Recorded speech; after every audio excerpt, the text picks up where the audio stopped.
Parasites need to be sanitized, Jonas said as he poured beer on me. Good for you. All cleaned up. My mother-in-law laughed as she saw me soaking wet. I had reached my breaking point. Are you ready for this, Jonas? When I asked Jonas, for some reason, my father-in-law retorted. Don't get cocky when you can't do anything right.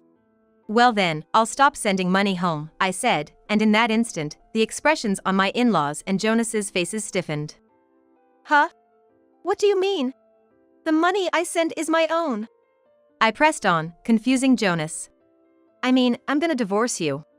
I declared this in front of the relatives. I was planning to divorce him soon anyway. If so, I might as well get divorced right here and now. But I don't intend to just get divorced and end it. I'll make sure to pay back double for the humiliation I've received. I'm prepared for that. Besides, opportunities always come unexpectedly. For me, now is the time. If I get divorced here, I feel like everything will go smoothly. Dear father-in-law, mother-in-law, and Jonas. Now it's your turn to taste humiliation. I immediately went to the room next to the entrance to get the bag containing the filled-out divorce papers. My name is Mirabelle Manson. Currently, I'm helping out at my family's tea business. But I'm not just doing it on the side. I'm a salaried employee. Also, being a housewife is my job too. By the way, my husband, Jonas, works at a general wholesale trading company. He seems to deal mainly with hotel amenities. But Jonas seems dissatisfied with his job. I could have been the boss by now. Jonas sometimes complains like that. There's a reason for that. Actually, Jonas's family used to run a hotel. However, that hotel went bankrupt years ago. Even now, in his mid-40s, Jonas might not have given up on the dream of running a hotel. On the other hand, my in-laws retired following the hotel's bankruptcy. I wonder who Jonas got his stubbornness from? He's not at the age to be dreaming anymore. I've started to think like that now that I'm 40. That aside, it's not easy just because the in-laws have retired. Because they rely entirely on us. They're unemployed, so their only income is their pension. They say that's not enough to live on and ask Jonas for financial help. Of course, I'd be willing to help within reason. But the incredibly audacious in-laws are not satisfied with just that. It's not uncommon for them to come into our house uninvited while I'm at work. They even go as far as eating the food in the fridge without asking. There was even a time they ordered food without permission. But, of course, I had to pay for it. As soon as I got home, the in-laws told me this. We told them you'd pay for it later. Hurry up and go. You're causing trouble for the store. Even though it's a store I know, I can't cause them trouble. Holding back what I wanted to say, I went to the store. But when I returned home after paying, the in-laws were already gone. All that was left in the room was a pile of trash. Standing in front of the messy room, I was stunned. Meanwhile, Jonas came home. As soon as Jonas entered the room, he raised his voice. What's with this room? I'm sorry. Your parents came over. I explained that the in-laws had come and helped themselves to food and drink in the house. This mess would make Jonas speak up to his parents. I thought so. But Jonas just sighed softly. Turning his back to me, he said, I'm gonna take a shower, so clean this up. What? Isn't there something else you should say? Jonas turned back at my words. He sighed again and continued. Look, dealing with my parents is also part of a wife's job, right? A wife's job, but they're your parents. I'm tired from work. Don't compare me with a woman who just helps out at her family's business. With that, Jonas quickly left the room. All I could do was stand there in shock. What's with that attitude? Like father, like son, I guess. Does he think of me as some kind of maid? In the end, I had no choice but to clean the room alone while grumbling about Jonas and his parents. Then, something crossed my mind. It was about how Jonas and I got married. In fact, the pushy in-laws were involved in the circumstances of our marriage. It all started when I was in my senior year of high school. While I was tending the tea shop, a woman appeared. A well-dressed woman in traditional attire. However, she had a frown on her face. Can I help you with something? As I spoke, the woman approached. After looking around the shop, she turned her gaze to me. Are you a part-time worker? I needed to talk about the next delivery. No, I'm the daughter of the owner. My father is out on an errand. I see. Well, then, please pass on the message. We're going to stop doing business with your family. The woman said that with a snide smile. That was my first encounter with my mother-in-law. Canceling the deal? What do you mean? It's none of your business. Adult circumstances. But, be quiet. You just do as you're told. My mother-in-law raised her voice. Then my father returned home. Oh, this is Mrs. Manson. What can I do for you? Good timing. Actually. Quickly grasping the situation, my father invited my mother-in-law inside. Then he ordered me to serve some high-quality tea. Is that rude customer really that important? Grumbling, I prepared the tea. I found out later that my mother-in-law was one of our valued customers. When her parents were running the hotel, our store's local premium tea was served there. In other words, just supplying tea to the hotel was quite profitable for us. So, you can imagine how panicked my father must have been when the deal was about to be cancelled. After my mother-in-law left, my father had a talk with me. Hey, Mirabelle. Would you consider going on a date? With whom? With the son who's set to inherit a nearby resort. This was what my father explained. My mother-in-law had proposed terminating the contract. It's a time when every business is thinking about cutting costs, so that's understandable. But losing the contract with the hotel would be a big blow to our tea shop. So, my mother-in-law made a proposal. It was an arranged date. She was looking for a bride for Jonas, the heir. If I married Jonas, they would continue the business with us. Of course, my father immediately refused. But my mother-in-law made this snide remark. Our hotel has a more stable future than your small tea shop. At that time, the hotel was doing well. It had many repeat customers and might have been thriving. I knew the hotel was prosperous. But my father must have understood it better. Concerned about my future, my father told my mother-in-law that he would talk to his daughter. So, meeting him would be fine, right? Is that okay, Mirabelle? I'm still in high school, and whether I'll marry him is another matter. But it's common to have arranged meetings with business associates. It wasn't unusual to be introduced to a potential marriage partner through business connections. I was a high school student at the time. I wasn't a child anymore, and I knew that much. Of course, I didn't like my mother-in-law's approach. Using the contract as leverage was downright unscrupulous. But just having the arranged meeting might make them reconsider the business deal. That was indeed part of my consideration. So, I accepted the arranged meeting. On the day, Jonas, who came for the meeting, was a nice person. I didn't sense the cunning or snideness I felt from my mother-in-law. Being involved in the accommodation business, he had a gentle and soft demeanor. He seemed like such a grown-up man. That's what I, still a high school student, mistakenly thought. So after graduating high school, I married Jonas. But it turned out to be a huge mistake. As soon as we got married, Jonas changed completely. You're going to be the manager someday, so do your job exactly as my mom says. But if I do everything your mom says, I can't get any housework done. Figure it out. That's what it means to be the wife of a future owner. Told by Jonas, I ended up being saddled with all sorts of chores at the hotel. Moreover, I wasn't allowed a single day off, and it was all for no pay. Huh? It's only natural for a daughter-in-law to help with the family business. Why do you need money? I don't have time for housework, so I thought about using a service. Don't be ridiculous. I never skimped on housework or my job. My mother-in-law just scolded me, leaving no room for discussion. I had no choice but to endure. Then one day, I happened to overhear my in-laws talking. I was returning to the office to take a break. Just as I was about to open the door, I heard my in-laws' voices from inside. This is bad. We'll go bankrupt at this rate. Isn't there somewhere we can get a loan? It felt awkward to enter right then. At that moment, the door suddenly opened, and my mother-in-law peeked out. What's up, Mirabelle? Oh! I was at a loss for words. Suddenly, my mother-in-law looked behind me. Hey! You shouldn't be here. I'm sorry. A child's voice responded. Turning around, I saw a middle school-aged girl. You're interrupting our work. Go back to your room. My mother-in-law raised her voice. The girl flinched, her eyes welling up with tears. Please stop.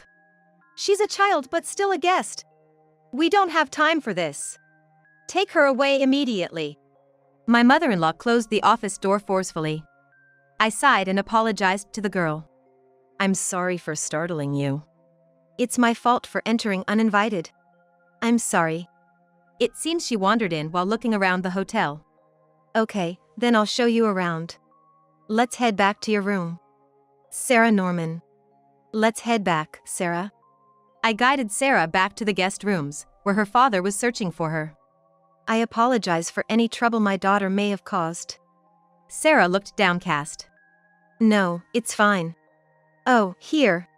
This is for you, Sarah. Is it cake? It's a financier I made. My family owns a tea shop. I was planning to eat it during my break, but giving it to her might bring back her smile. Sure enough, Sarah smiled, and I felt relieved as I returned to my work. After a while, just as my in-laws were discussing, the hotel went bankrupt. It's your fault we're drowning in debt. It's like we've brought a plague upon ourselves by marrying you. That's how the in-laws reproached me. Jonas also looked at me coldly. But it wasn't my fault. In fact, right after the bankruptcy was decided, a man offered to help. I owe it to that lady for taking care of my daughter. The man speaking in the office was Sarah's father. He was the president of a company that managed hotels and such. He decided to take over the management of the hotel, repaying the debts my in-laws had accumulated. He would rehire all the hotel's employees and even pay the wages that were overdue. However, he wouldn't rehire my in-laws, because their negligence was the cause of the bankruptcy. Meanwhile, he even took care of finding a new job for Jonas. That was because I earnestly begged him. I really appreciate it. With this, we might just make it.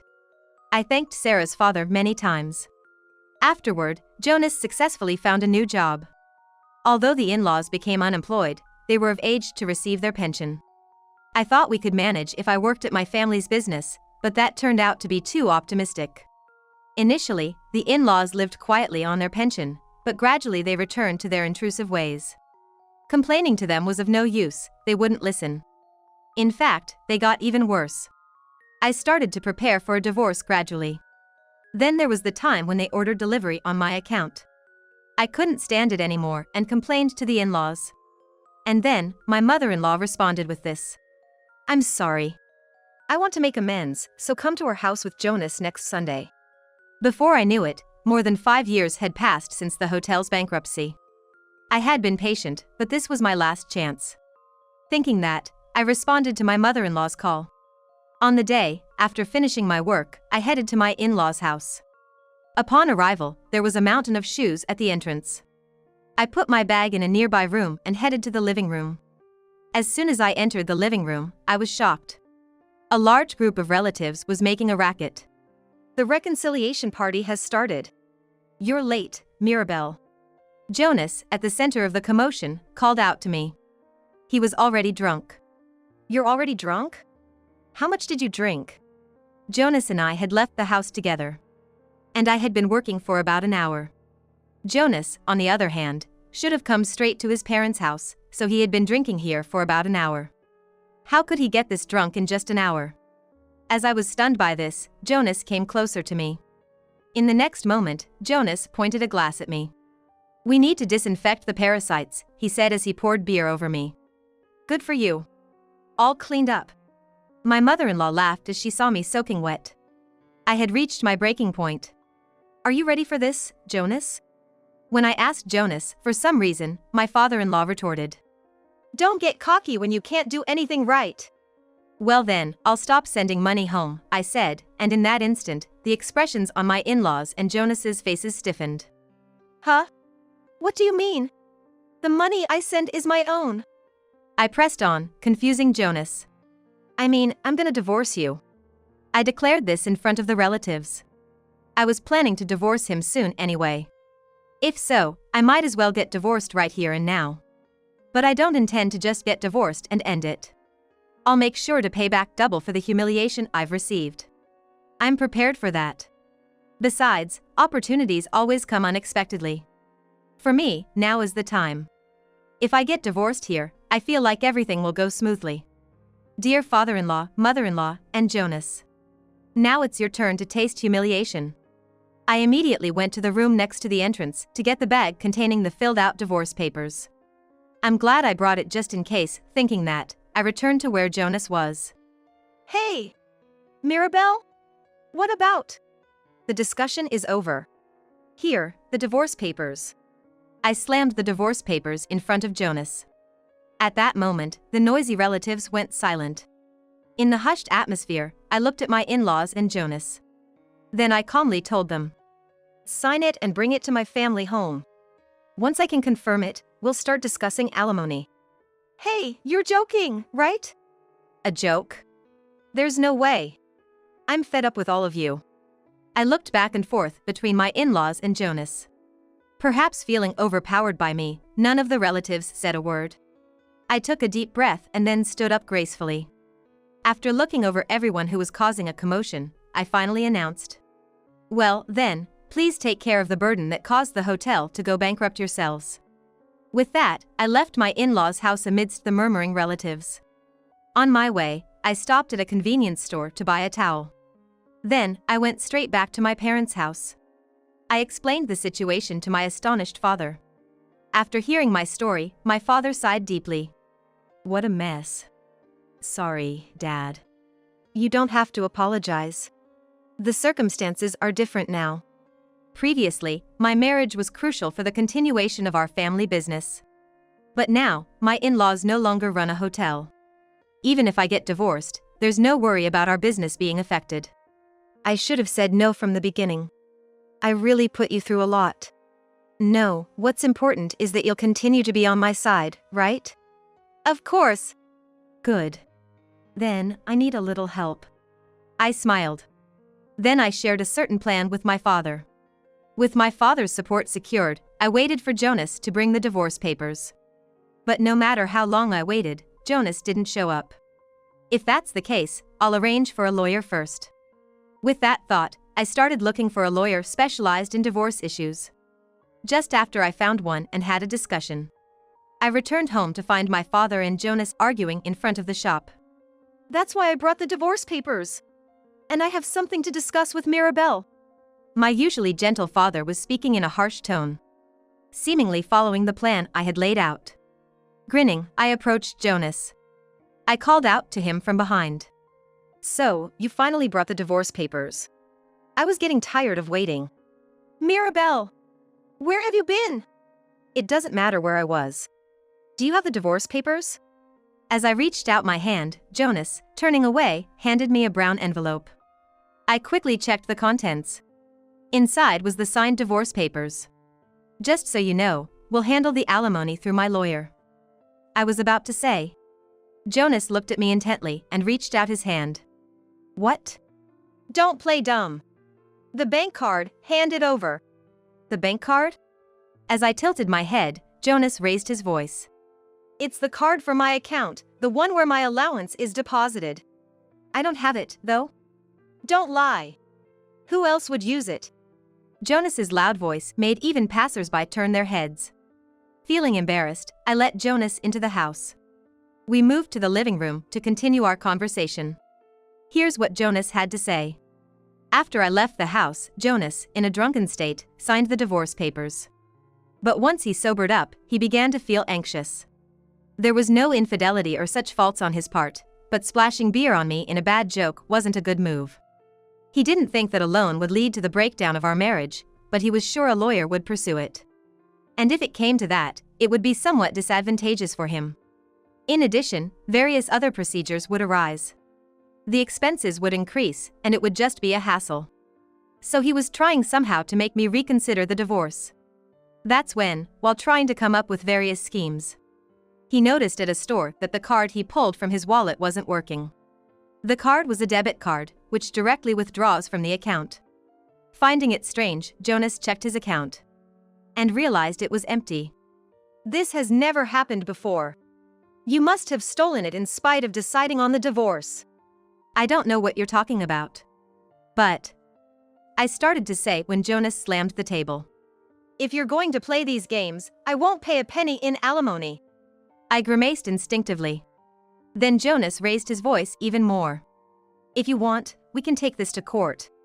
How about I sue you for theft since we're getting divorced? Listen. What now? I really don't have your cash card. I just did what I said I would, I explained, causing Jonas to frown.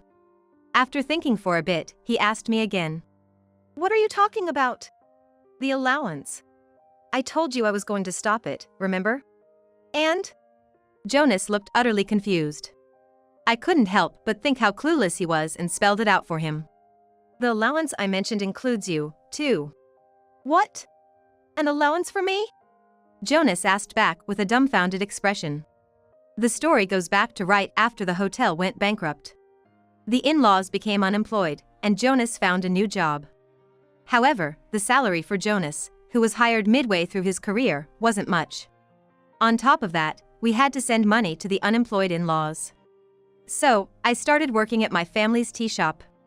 Of course, as a full-time employee. I added the money I received from Jonas as an allowance to the money I sent to my in-laws as their allowance. Afterward, what remained of Jonas's salary became our living expenses. However, this meant Jonas's allowance was inevitably short.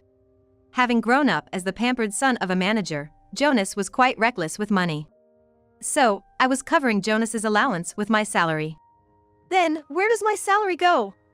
It went to this month's living expenses. We broke up before I could transfer your allowance. I hadn't transferred the allowance. That's why Jonas's card wasn't working. What about my allowance going forward? If you budget well, you should manage, right? No way! Jonas crumbled down. I smiled at him mischievously, holding up the divorce papers. I've got the signed divorce papers now, so it's too late to not go through with it, I said in a gentle voice. Okay. Eventually, Jonas left, shoulders slumped. After a while, I received numerous calls from my in-laws. I answered a few times, but both my mother-in-law and father-in-law kept repeating the same thing. Do you intend to repay kindness with ingratitude? What are you talking about? Have you forgotten? How we helped your family's tea shop? Indeed, it might be said that my family's shop was saved from bankruptcy because the contract with the hotel continued. But that hotel went bankrupt a few years after I got married. So, it was just that level of a contract.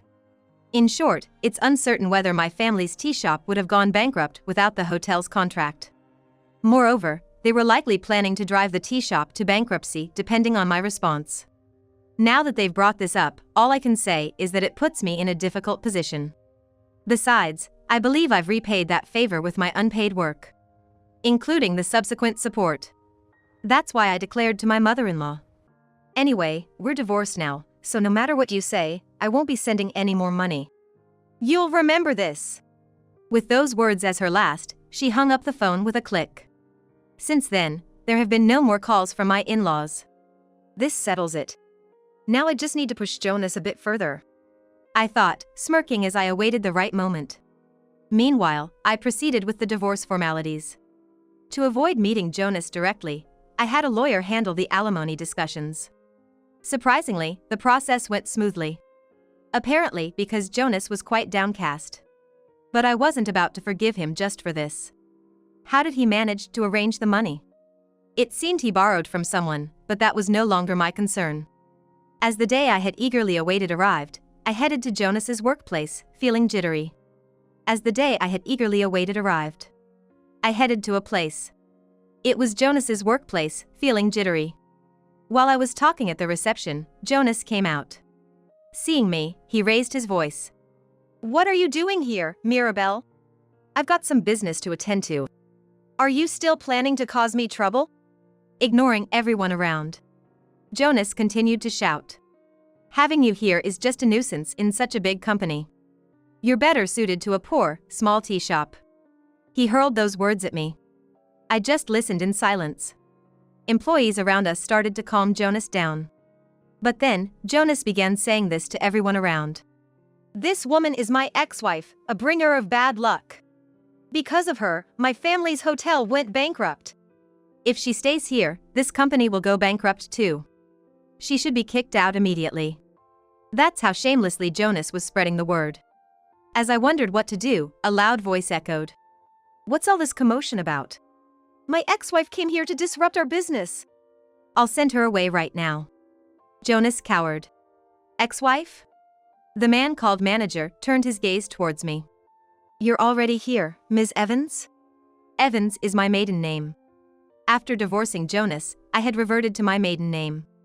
I was called here, but this treatment is a bit. I showed my displeasure.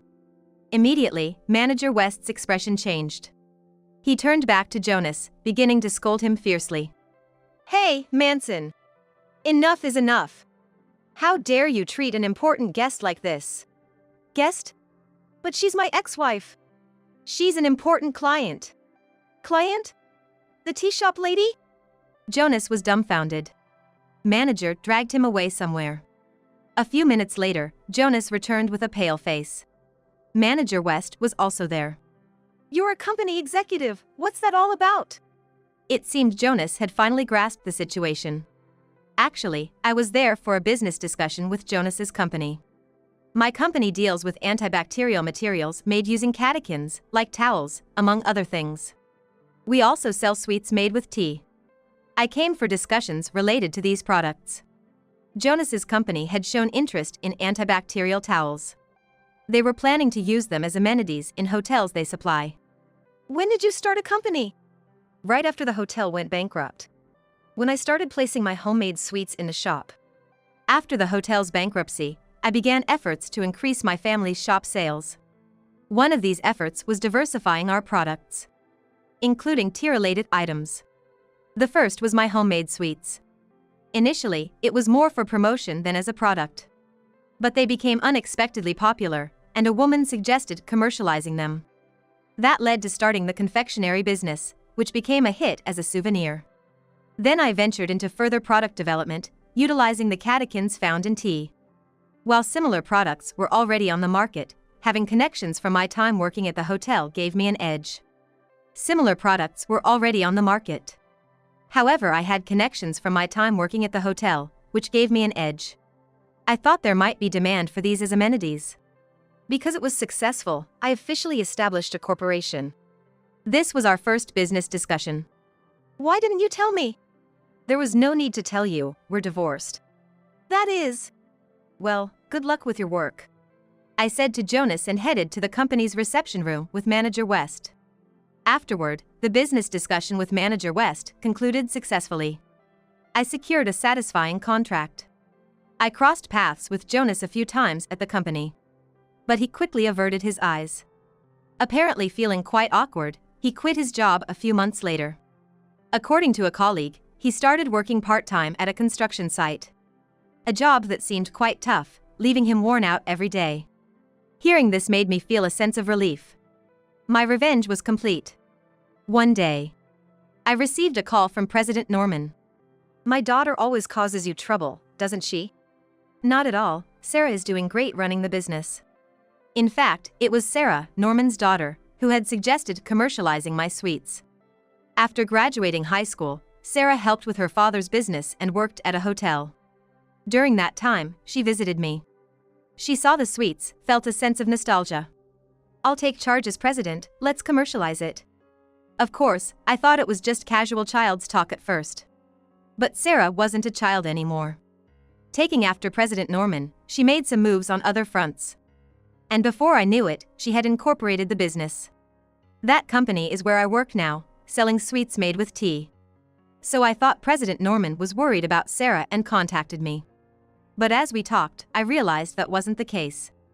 Actually, a guy I know tried to sell me your company's products. Oh?